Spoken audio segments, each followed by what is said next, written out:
Hello everybody and welcome to the first official Bobby Valentine Sports Academy podcast. My name is Frank Ramppen, managing partner here, along with three of the directors here, Mike Abate, Anthony Conte, Tim Giuliano. So we're going to talk about the inception and how Bobby Valentine's came into play, but first I want to start off by saying that I'm almost 60 years old and I don't get this whole podcast, social media stuff, you know. I'm old school, pick up the phone, talk to people, meet people, greet. This whole podcast thing seems a little boring to me that we're going to talk about how our business got started. So we are very, very serious about our business and we take a lot of pride in what we do. We work with a lot of kids, but we're going to try to add some fun to this like we do to our lessons because we're supposed to have fun, and just talking about how a business got started is kind of weird, but here we go. So I wasn't a part of the very beginning in terms of the day-to-day operations. Mitch Hoffman brought this business together, Stanford guy, big-time baseball guy, him and his whole family. He's the ex-coach at St. Luke's, New Canaan baseball, won a state championship at New Canaan. He had an idea that he wanted to open up a baseball, softball facility. They found a building over on Camp Avenue, and very smart move, went to the most popular baseball guy in our area, Bobby Valentine, got him and his guy, me, to come in as partners, and that was back in 2006. And we've evolved from that building to the building we're in right now, but before we get into the whole process, I was over in Japan when the whole thing started back in 2006 with Bobby coaching the Chibalote Marines. But I think, who was here first, Mike or Ant? Yeah. Well, I think we both were. I mean, I was on the original team of managers from Mitch, and Anthony was actually, you started as a bullpen catcher for Mark Lorenzo, who was doing some of our pitching lessons. You know, I think Mitch, Frank was right, Mitch had a good plan, and he put together a good team. We really had a good team. But I think how this place really evolved, you know, is just like a coach, right? You're putting in your stud athletes and creating a good team, and I think the difference of it now than where it was is, you know, Frank kind of came in and took over the reins, and now we had a good manager who's putting these key people in positions to have success. I think that's, you know, an important part we need to add. For sure, yeah, it was, we were actually just having this conversation this morning, sorry, I mean, Verge didn't give me a mic stand, so I got to hold mine over here. You're the young guy. Yeah, so Ashley and I were actually talking about this morning about how different and how just everything from the accounting of it, from the business, from the facility, to the staff, to the people, how different it is from, you know, 13 years ago now, is it, to now, and the growth that we've been able to see is great. Like you mentioned, you know, I started as a bullpen catcher. Mark Lorenzo is one of our major pitching instructors, and you know, I couldn't afford to do lessons, so I just, two of my buddies, Bobby Schoner and John O'Leary, were doing lessons with Mark before the place like publicly opened. Yeah. We were in there, and it went from two guys to, you know, catching 30 bullpens a week, and then transitioned into, you know, helping out with a clinic here, and then being a pitching coach on one of the teams, and, you know, now we're all sitting here today, and it's, you know, a little mirror of kind of the growth of the whole facility. It's cool. Yeah, my start here kind of came as a player. I wasn't really a private lesson kid when I was growing up, but I was a pitcher, so throughout college I would, you know, throw my bullpens in the winter. We grew up together, and he caught me a little bit and throughout our teenage years, throughout high school, so he ended up catching me all throughout college as well over the winter, and fortunately he takes sandwiches as currency and not money, so that was very useful for me growing up. All I had to do was throw Conte a sandwich and I get a 25-minute bullpen in. So that's kind of how I got introduced to these guys, and that was as a player about over 10 years ago now, and been coaching with these guys for a little over 8 years from that. What's going on here? Why are you in front of me? Well, this is Verge making sure he gets his That's camera our up. producer. My plus Backside. Producer. But Ant just got married So, a month ago. Do I need to go get We're Verge? if you'd like to. All right, I'm kicking this thing off again just a because we had technical difficulties. So I started as a player, and Conte used to catch my bullpens back in the day. And fortunately for me, he used sandwiches as forms of currency and not dollars. Funny even the second time, right?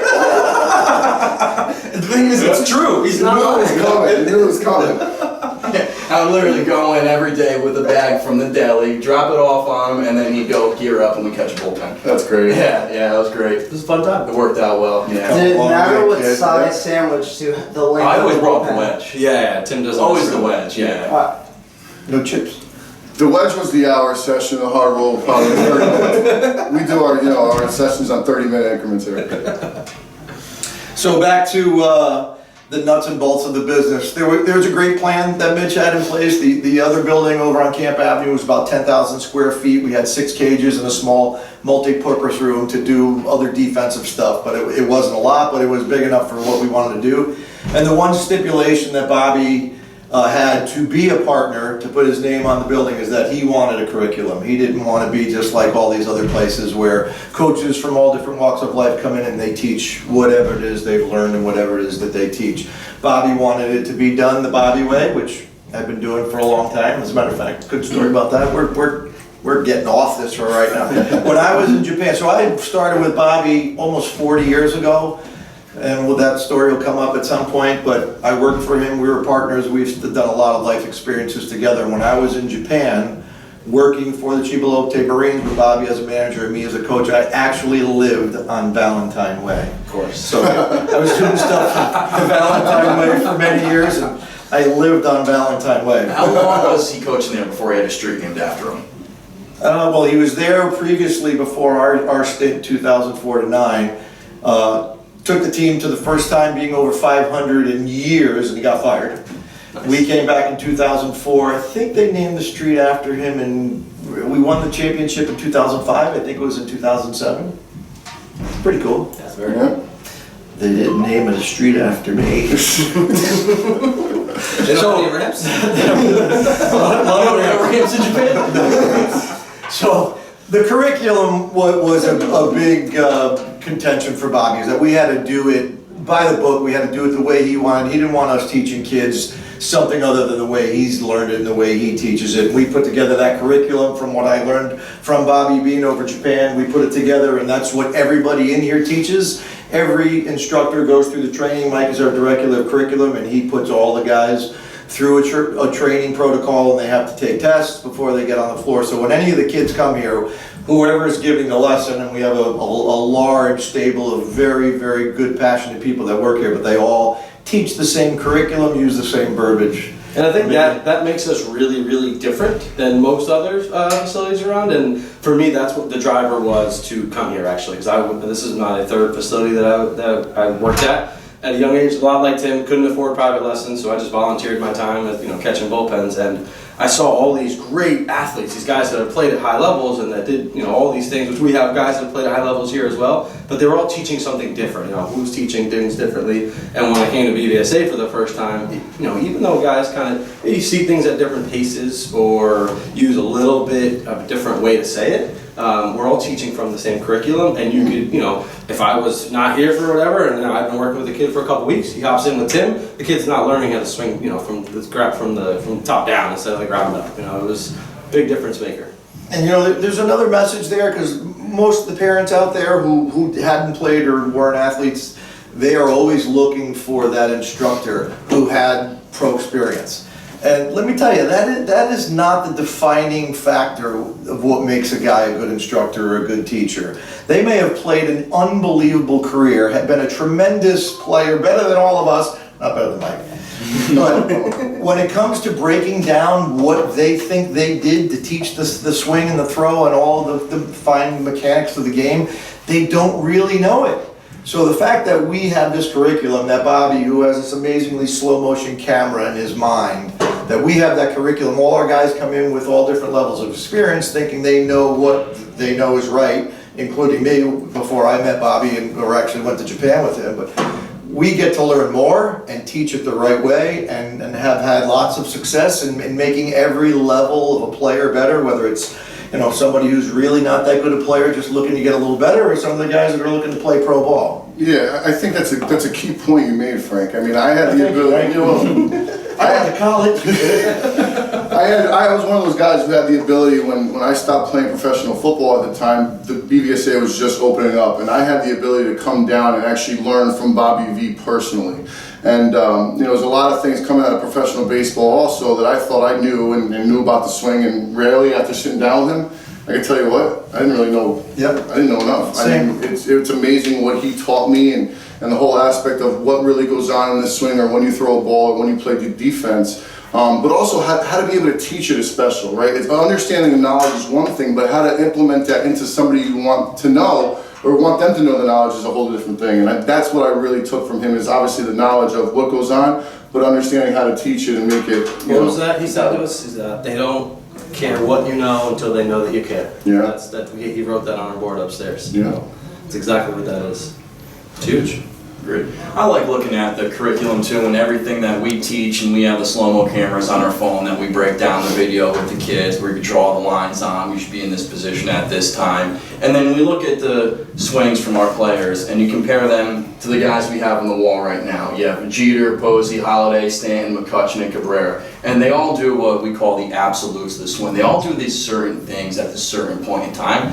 And for us to be able to watch a kid do it in the tunnel, and then the kid see himself do it in video, and then be able for that kid to go home and watch it on TV and see the exact same movements we were talking about in the cages, I think that's something that really stuck for me as a coach. Is these results are real and they're tangible and you can see them. And Bobby's curriculum, he was ahead of the time. These guys we're now understanding and learning how to measure the swing and the end results, what happens, but people weren't talking about this like he was talking about it 10, 15 years ago. Definitely had this time, for sure. Yeah, Bobby was the forefront of a lot of the teaching that we all hear today. He was also at the forefront of the wrap. I don't know if you guys all know that, but if you Google who invented the sandwich wrap, it will tell you Bobby Valentine back at the restaurant. If you ask Alexa, it says Mexicans. No, Really? Really? Siri, but Siri will give it to him. All right, we got a debate. Yep.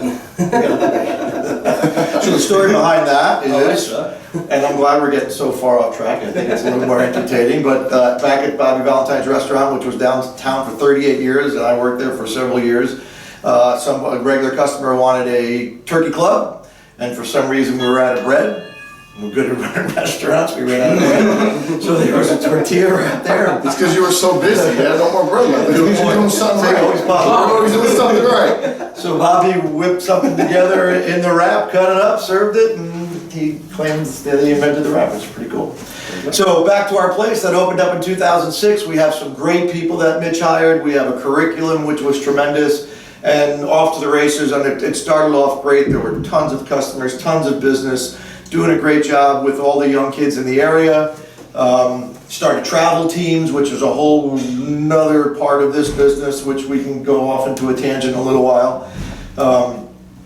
And as I mentioned, that place was 10,000 square feet, and as time went on, we started to realize we were kind of growing out of that building and looking for something bigger, because one of the things that we couldn't do was work on a lot of defense. We didn't have a high ceiling in the building, we didn't have enough space, and a bigger facility with a bigger roof, ceiling, whatever, would allow us to do a lot more. So we started looking for a long time. Actually, I came back, and skip back. I came back from Japan in 2009, went back to work in the restaurant. I invented something, but I won't take credit for it. But and then Mitch was looking to get out of the day-to-day operations at Camp Avenue, and I came in and started running the day-to-day operations in 2010. And a couple years into that, I just started looking for a bigger building, because we all agreed that we needed somewhere bigger and better to do all the other things. And part of what we do is help kids. It's a business, obviously, and Mitch and Bobby and I got into the business, and Mitch's family, to not only help kids, but to run a successful business and to make some money. But when we finally found the building that we're in right now, which is a 40,000 square foot building with 40-foot ceilings that allows us to do so much more, and we'll get into that in a minute, it was a big decision for us to make, because over on Camp Avenue, in a smaller model of what we do now, it's not a highly profitable business, but it's got so many passionate instructors working there. We employed so many people.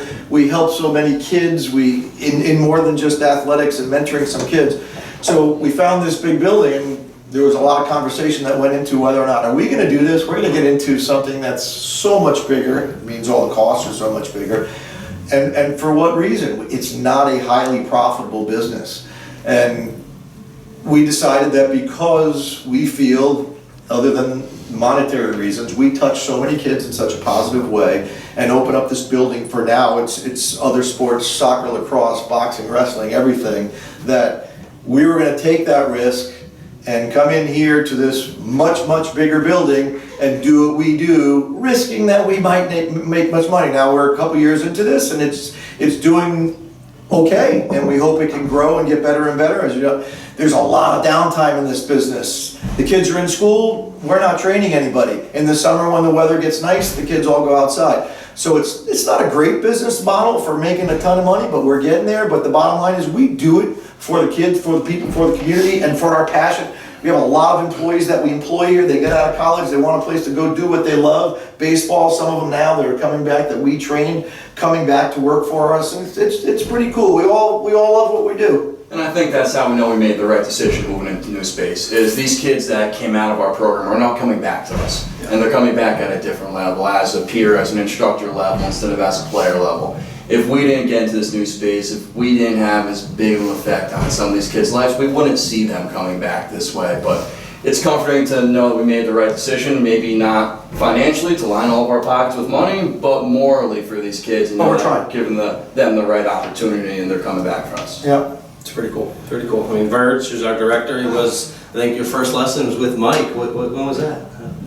I had Of course not. Billy Yep. Stefano, Billy. Billy, yeah. Yeah. That's right. and then when Billy was getting ready to leave, I had Jason, I had Frank, I had all these like one-offs.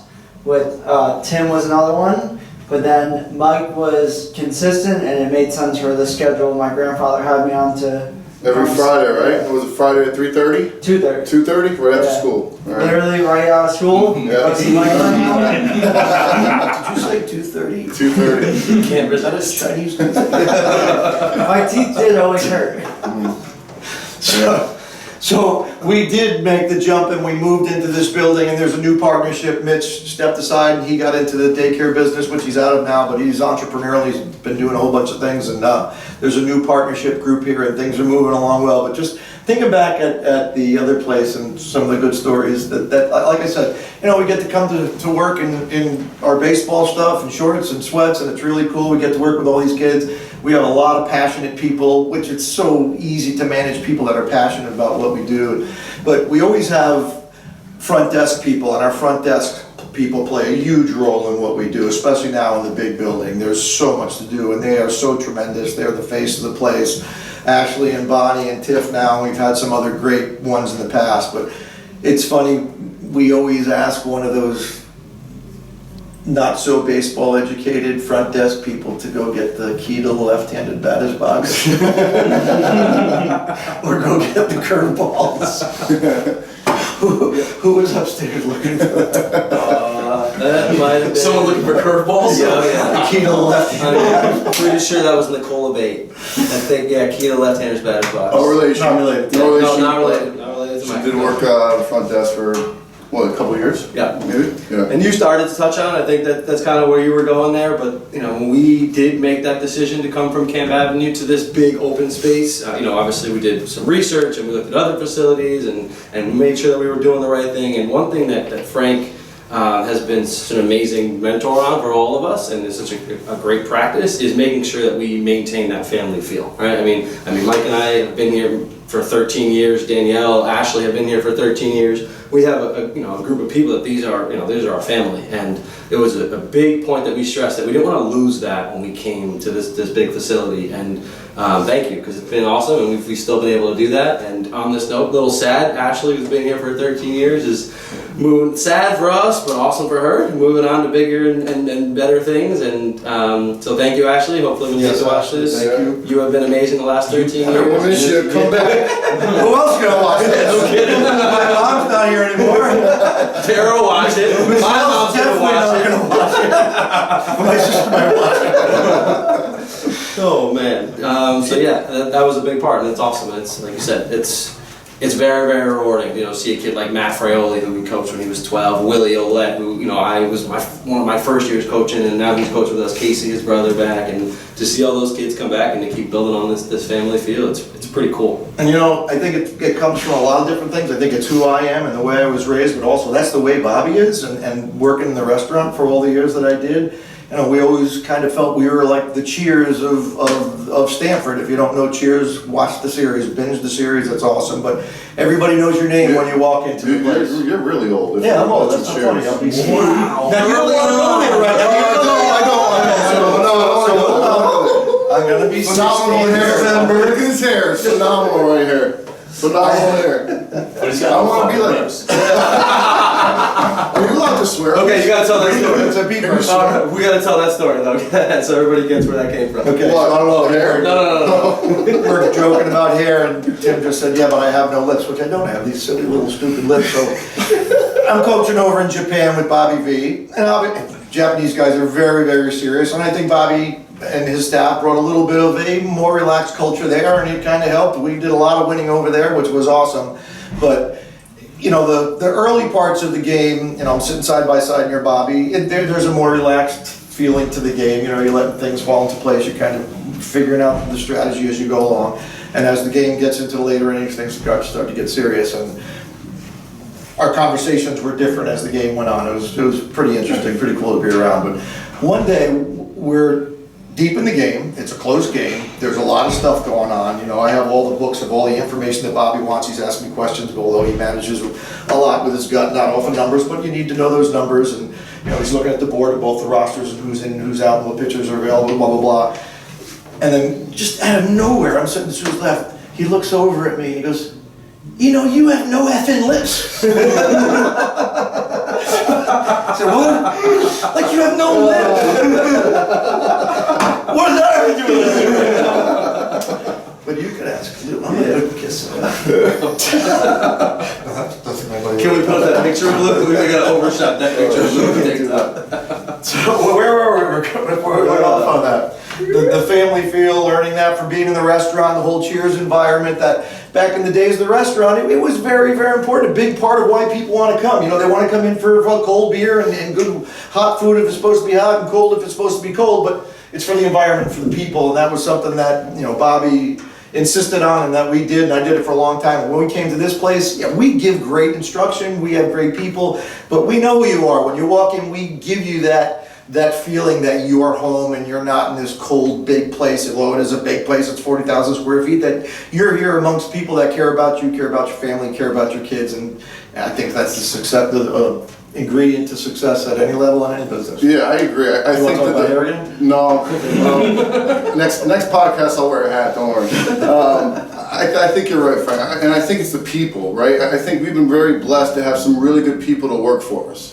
There's a lot of transition in this business that comes and goes, but like Tim was saying earlier, and Ant, like the people come back. The kids that we train come back. They want to be part of the facility. They want to be part of the lessons. They see how the way things are done, and it is a home feel. I mean, I get that from a lot of clients. Like, in the beginning, they dropped their kids off. They had to come in to see what's going on. Now they just drop them off because they trust that these kids are at home and they're in a good place. And I think that's a true testament to the people that work here, from management all the way down to the people who clean the bathrooms. Oh, you are just shooting shots everywhere. Mike is on fire. So in addition to the much bigger building here, Hold on. Pause. Check out. Burns is in. Go. His mom texted him that line.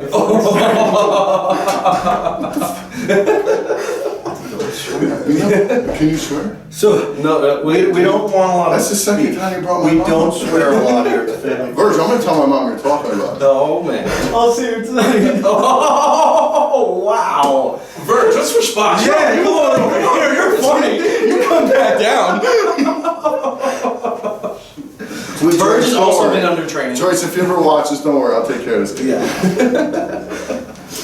But yeah, I think that what you're talking about, it's for me personally, it's pretty awesome. I mean, baseball for me as a young kid was a place to get out of the house, and kind of put everything on. Mom, Dad, I love you guys very much, but I loved being out of the house. I wanted to get out of there and to be able to just go and be on the field with your teammates and be able to go through stuff, and yeah. Did they make you wear a shirt? I know you didn't like wearing a shirt either. Yeah, that's also true.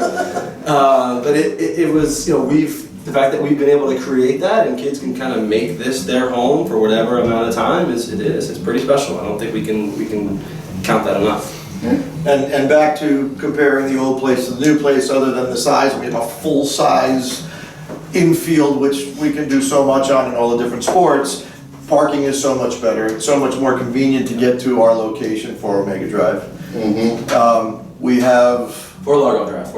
Omega's the backside. What did I say? Omega. Oh, but that's the official address. But Official, yeah. So if you send us some PO stuff. We're really good. So we just confuse you. Yeah. So we're always late to work. We never had any break.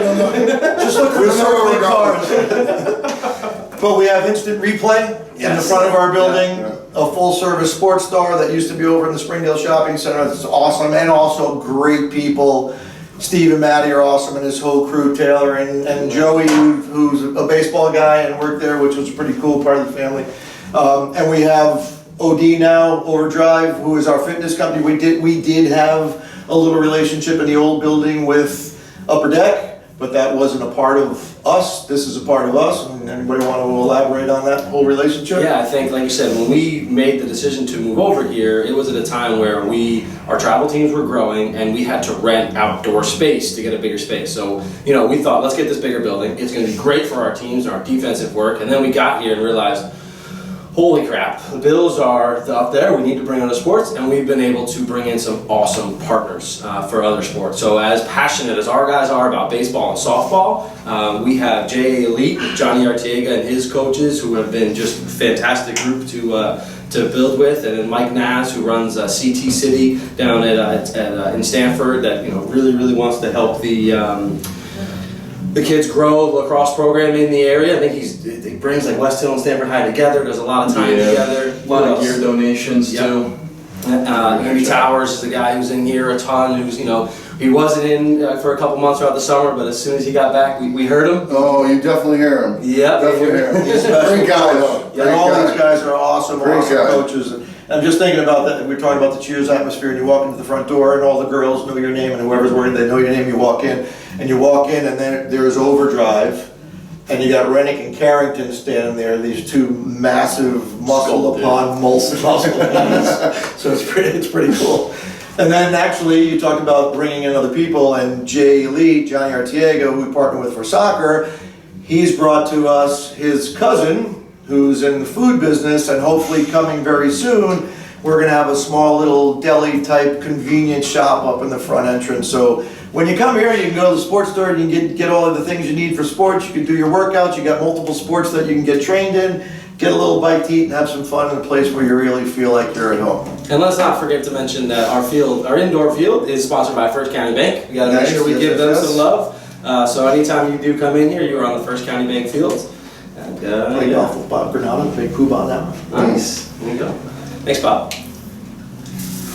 Oh, so I was going to just mention a little bit of the hierarchy through the years. So in the early stages, you probably know better than me, Mitch was running the day-to-day operation. I guess Sam was his... Oh, we had a lot of coaches there, right? In the beginning, there was like 5 of us, and everybody had kind of their roles. Like Mitch was the overall head honcho, and Sam was like the director of camps and clinics. I was the director of instruction. Billy was a day-to-day operations, and then it just kind of all just started switching. Jen Hadley, who was one of our softball girls, was the director of softball at the time. She still does some things here once in a while, but so that was basically the team and the roles. And then over the years, it started. When did Stacy come on? Stacy was running the front desk, right? She was. I'm not sure what year. She was there in the beginning. She was at the old facility for sure. I'm not sure what year there was. Talking to people, and you mentioned softball and Jen Hadley, we'd like to mention all of our great staff at one time or another, but we have to huge shout out to Danielle at this point. Danielle Seminoles, our softball guru, who is in the cage every minute of the day that she's not working at school. She does so many lessons and is tremendous in every way, and was an unbelievable. She's probably the best athlete in this building. Has She's the still best holding resume. I don't know about that. Are you talking to her? D, I love you, but I don't know about Didn't she strike but you you know out? what, Didn't she strike you out? no, You I went- foul tipped it a couple times, Dan. Oh, I first was just of all. checking, just making But sure. you know, So we we're did one. this.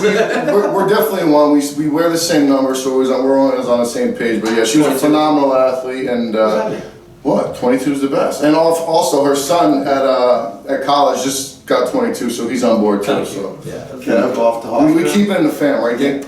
And again, just I hate to keep mentioning it, but you got to. I mean, that family reference. When I think of Danielle, besides all the accolades, amazing athlete and mom, and everything. For me, I remember back in college, me procrastinating on an English paper, and she tore me apart. And was just like I said, "Oh, thanks, you're like a mom figure." She yelled at me, called me a sister. She didn't want to be called old. She tore either. me apart yesterday morning too. Yeah, that happened. We're good now, though. I brought Nala by. We're good. Nala made up for it, so we're all good. Yeah. So back to that hierarchy, you had that crew, and did it change much before I got there? Yeah, I mean, people were coming and going. I mean, we had Roberto Reyes. Billy Stefano was one of our key guys. Sam left to go to another facility. Billy left to do other things. So as a team, I think as time went on. When year did you get here?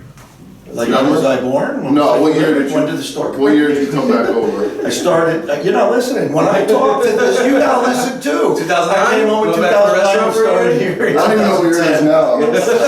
What day is it? So I mean, yeah, there's always good people in here, but I think going back to what I tried to say in the beginning part of it is Mitch set up a good team, and They're as great people. yeah, we really did have some really good people that cared, and just like anything else in life, people go their own way to try to do what's best for them. And what's best for this business, I think, is the minute you stepped it back up. I still remember the conversation we had. You probably don't remember this. So you can't remember the one I just said? No, that's short-term memory. That's short-term memory. I got good long-term memory. So I remember I'm driving into work, and I'm right by this the golf course here in Darien where you get off the exit, and Frank calls me up, and I had just met Frank. You were home that winter from coaching in Japan, and we started tackling some of this curriculum stuff, and we started talking about hitting, and he calls me, he goes, I gotta talk to you about something. I'm like, what's up, pal? He's like, what do you think about me coming on board in Bobby's? I go, like the sports academy? And you were like, yeah. And I was like, Frank, I think it's a great idea. I think it's a great idea. I think you'd be very good at this. I go, I know I would like to learn from you a little bit more too. And I remember that conversation like it was yesterday. And, I'm just glad you took my advice and jumped in, because I know this place is a lot better now than it's ever been in your, obviously We one of the were major about to divisions. close, and the doors were closing, right? We were in a pretty tough situation, and yeah, that was a massive undertaking. At that time, I think Jason Schofield came on too, right? And Drew, you were the three head honchos making things roll, and that's when we really got bailed out. We did some creative things, and we had to, Jason played a big role in that. He did a great job for us. Moved on to bigger and better things. Has his own family now. But yes, thank you for that. But then the transition to this place was huge. This is a totally different business now than it was over at Camp Avenue. A lot of rentals, all these partnerships. We have a lot of moving parts. Over there, we are closed every day by 10. Here we're here till 12, 1 o'clock in the morning. Well, that guy's here till that time. Verge is here all day, so if you want to come by, he'll sign some autographs. But that's when we changed the whole management team, and that's where you guys took over and have done a tremendous job to make this happen, and started putting people in different roles. And Mike was always kind of in that role, but came back to be more efficient in the curriculum and in charge of all of our coaches and in charge of the teaching. And the front desk people got more responsibilities, and just the teamwork that we've put together works, and we're looking to grow. We need to continue to build different departments and continue to figure out ways to fill the daytime hours when the kids are in school, and we have had some things. We have a marketing team. We have John Estrada, who helps us a lot with our marketing. He just talked about bringing a car show in here. We've had boxing matches in here. We've had wrestling match that you brought in here. Trying to get a home building show in. I really believe Concert in December. concert coming up in December. I had my with, bachelor party here, That's right. You had the bachelor party here. and no one got hurt. It's a very safe place. Yes. So it's, we're going on and on about it, but this is what we do. This is who we are. It started at the top with Bobby V. Mitch and Bobby started it. It's what is this now? The 13th, 14th year that we're doing this. Yeah, man. Hope to keep building it, and one of the toughest things of this business that I mentioned earlier that we can get into right now is the travel team model. Like, Tim, do you want to talk on that? Because So you know how much I love travel teams. Yeah, that's the favorite subject. Yeah. So you have an understanding of. Here you go. We're sharing mics. So now I don't have a mic or a mic They stand. share an office too. We're going on the air. We don't even have mics that work This is first. it. What's This is going it. on? There you go. Perfect. Figure it out. What's going on? Oh, now you're worried about Wait, yeah, you're rolling on the floor now before you stuck your butt in the camera. Unreal. Continue. Travel team model. Definitely. It's working now. Yeah, it got switched off. I think in your hoopla of when Mike and I were going You're a at each little other. nervous? You're I'm nervous? on my stand. Yeah, okay, all right, it's yours. All right. So This is so unprofessional. travel team model. That's actually not funny. That's not funny. I think Bad joke. travel teams are one of the more difficult products that we have to manage. Most of our products, we like to keep our ratios tight. So we're either in one-on-one where we have the kids' primary goals and we know what they're looking to get out of the lesson or the set of lessons. We have our group clinics where we have a progressive curriculum, a 6-week curriculum that goes and builds upon each last week. We have our team training, which Mike builds custom curriculums for each program that comes in and trains with us. And then you have your travel teams, where you have one product to fit 13 families, where you have to have schedule for practices twice a week, conditioning twice a week, weekend tournaments, 13 kids on the rosters, different goals, playing time issues. And what we're running into around here too is, I think we see a lot of roster spots that are open because you see a lot of programs popping up in this area, and we don't have enough kids playing the sport around here. So what we're seeing is diluted rosters. Instead of like 15 years ago when we were playing, and you kind of stuck with your town program in that model. And some towns are trying to go back to that to keep it geographically tight and so the kids play with each other growing up. But we're starting to see that, or in the past 10 years, the trend has been, if I'm unhappy with my current situation, playing time-wise, I don't like the coach, disagreement with teammates, whatever have you, then I'm just going to go start my own AAU program, register for a couple tournaments, bring my son and 3 of his good friends with me, and start my own team, and then just recruit a couple more kids. So now you're seeing these teams start to disperse out, talented kids bring a couple of talented friends with them, but you're looking at very top-heavy rosters, not complete rosters from what we've seen out there. Just looking at, we go up to these tournaments and watching level of competition. When we're in an 18-year tournament and you see one pitcher breaking 80 miles an hour all weekend long, you have to start to look at how the rosters are being assembled and how many kids are playing the area and what the real issue is there, because we know that there are different levels of the sport. Everyone deserves the opportunity to play baseball. There should be opportunities for the kids at 18 years old still throwing 60 miles an hour, whatever. You should be able to go out there and play. But there should be some sort of progressive system where we see these kids, and I think it's starting to trend that way, where you see these kids kind of sticking together as they grow up instead of dispersing and kind of looking for grass is greener all the time.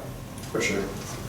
I think one of the other factors there too is that now every single sport wants a year-round commitment. Every sport, so like you talked about, there's more teams, there's more roster spots, but there's actually less kids to fill all those spots.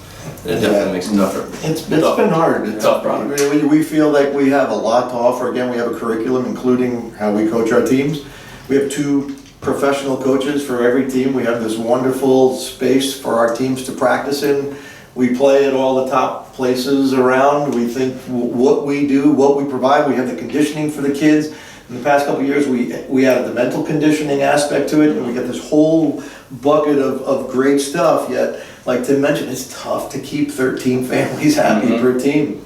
And with the scheduling now, kids I think are overscheduled. There wasn't as much as, hey, come catch my bullpen, I'll throw you a sandwich. Yeah. Now it's scheduled activities and kids are overscheduled. So you run a practice and you have 7 of your 13 kids at practice. Yeah. Tough to run team plays, and when you go in there as a coach, you have a plan for 12, 13 kids, and you know what each kid needs to work on that day, and then you get there and half your roster is not there. And you have to, it's really kind of challenging as a coach when you have you're going to have more space, but you have to adapt everything you were looking to do that day. If you wanted to inter squad and go live pitcher and hitter battery, you might have to completely adjust when you walk up to the field and 5 kids show with no communication beforehand. Absolutely, absolutely. And as I'm thinking through this, I mean, we also went through a really tough time when we moved into this new facility. There was a lot going on, a lot of movements. I mean, we fired, 4 coaches in 48 hours or something like that. Yeah, we got rid of some we had guys. a tough. That was a little that we went through, and now, I'm just thinking about this current fall season. We've had almost every single kid at every practice so far. These kids are communicating better. I'm seeing group chats and pizza parties already in the first 2 weeks. So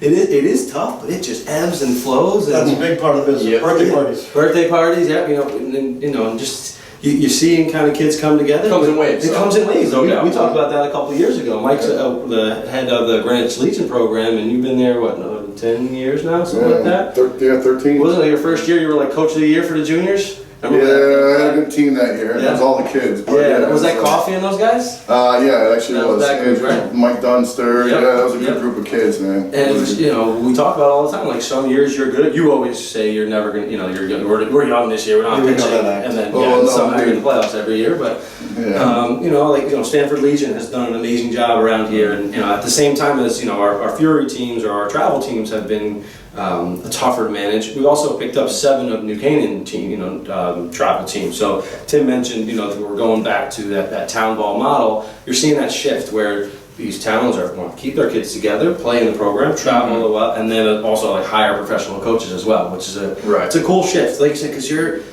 playing for your team. You're building that again. Instead of just like paying to play and wanting to play shortstop, bat third on a very good team, play against very good teams, travel all the country, have professional coaching, and not pay $1. That's a fun little equation to do, and they kind of reduce prices, right, by keeping it a town model. They have access to the fields. They Cuts make down on better. travel, cuts down on coaches' cost. Big for time, sure. big time. And then for us, we weren't paying coaches back in the day. Now, in order to just stay in business and make sure we maintain our quality, we actually have to pay coaches. Where back in the day, it was your dad was running, 4 practices a week, chasing kids around, and we had to make them pull his pants up. Yeah.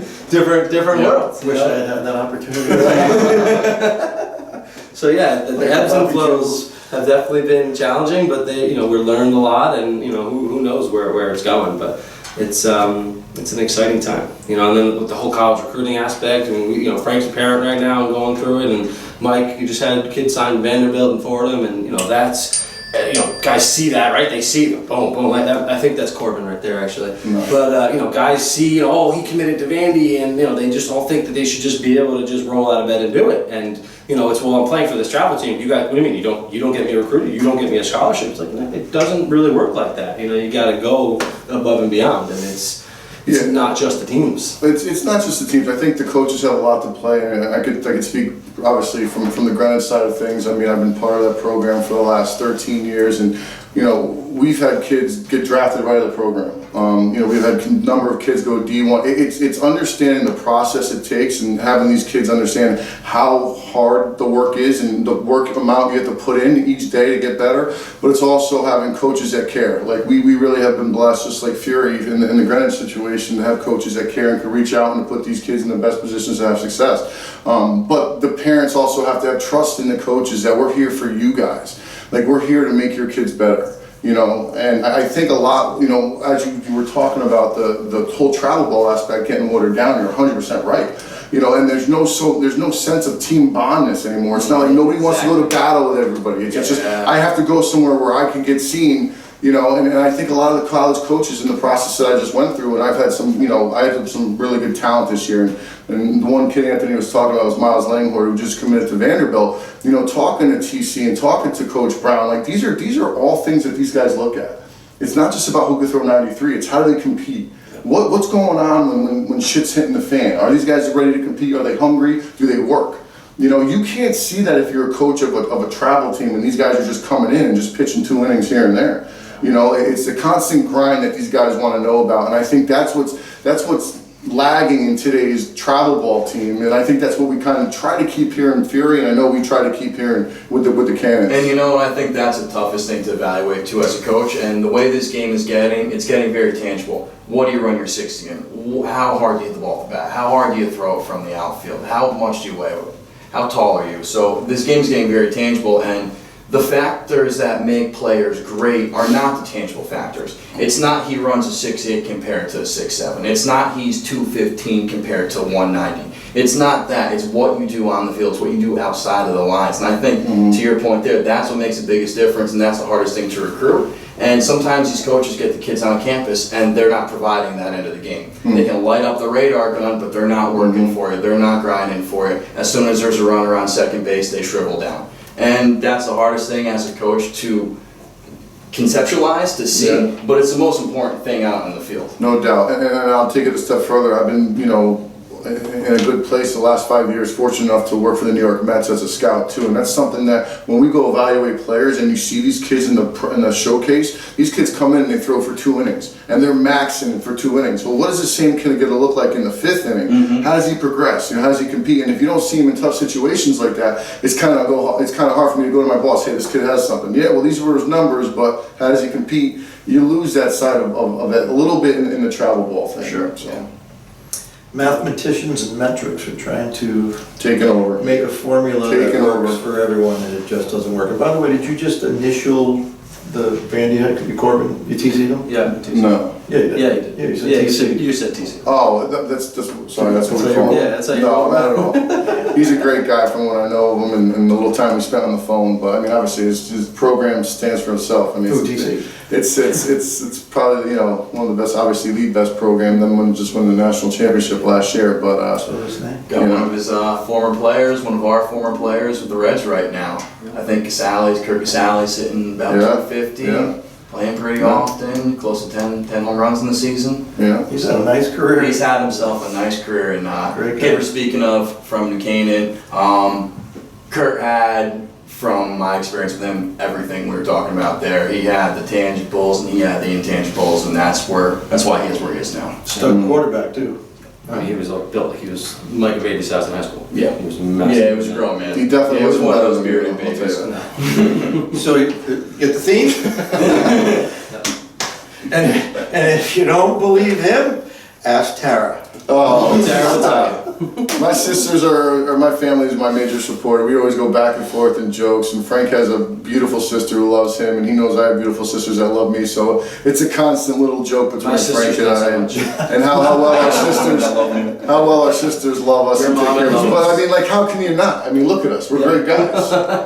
And I can't I'm dive telling into you, what you you're just looking said. at- Thank you, Well, it Frank. went I that way. appreciate It that. just went that way for a second. Something went just down. really distracted Yeah, me. down, way down. You know what? I'm just gonna say. Yes, but that was a very good explanation. I just want to call a Very good timeout right now. I'm explanation. really surprised. First, how long have we been talking?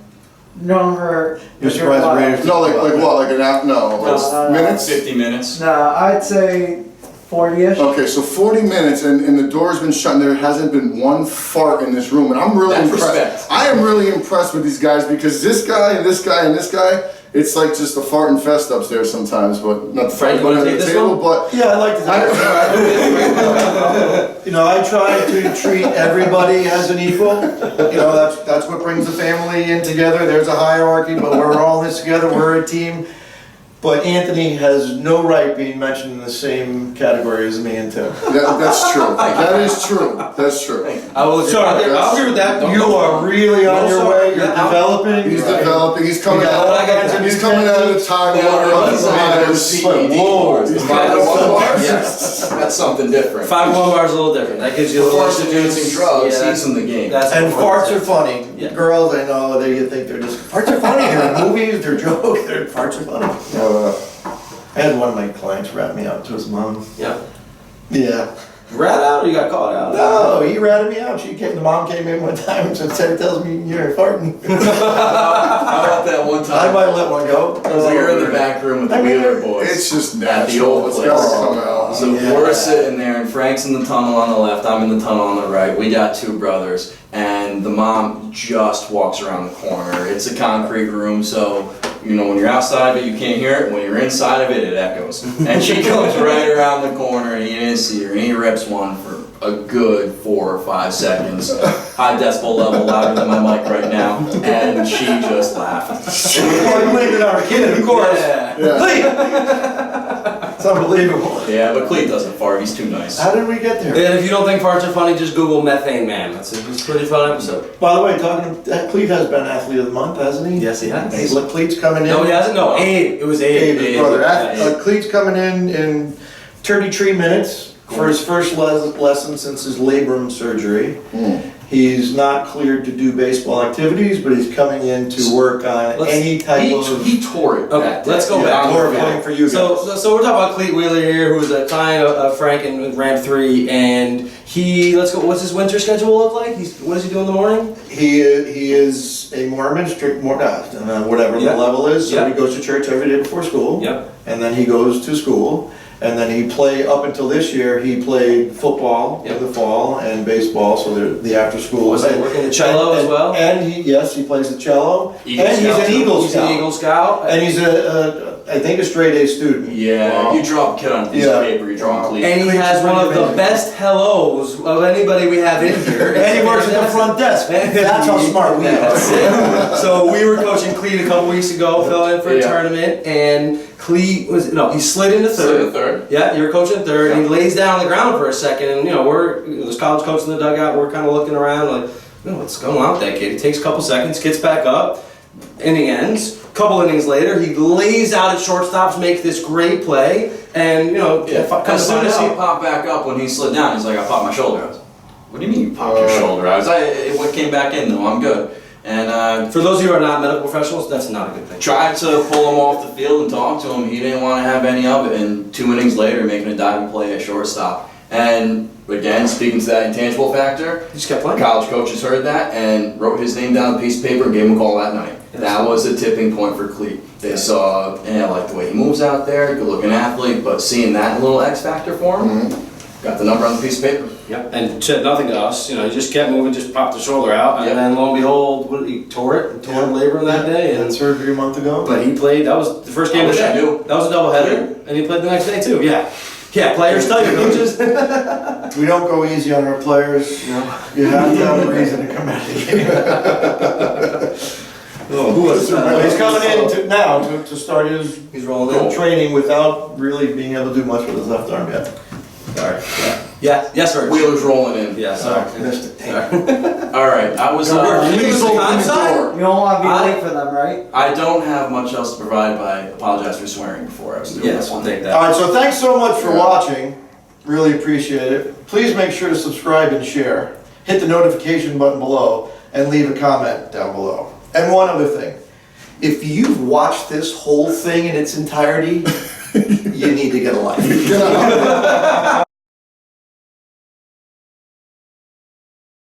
Oh, sorry, guys.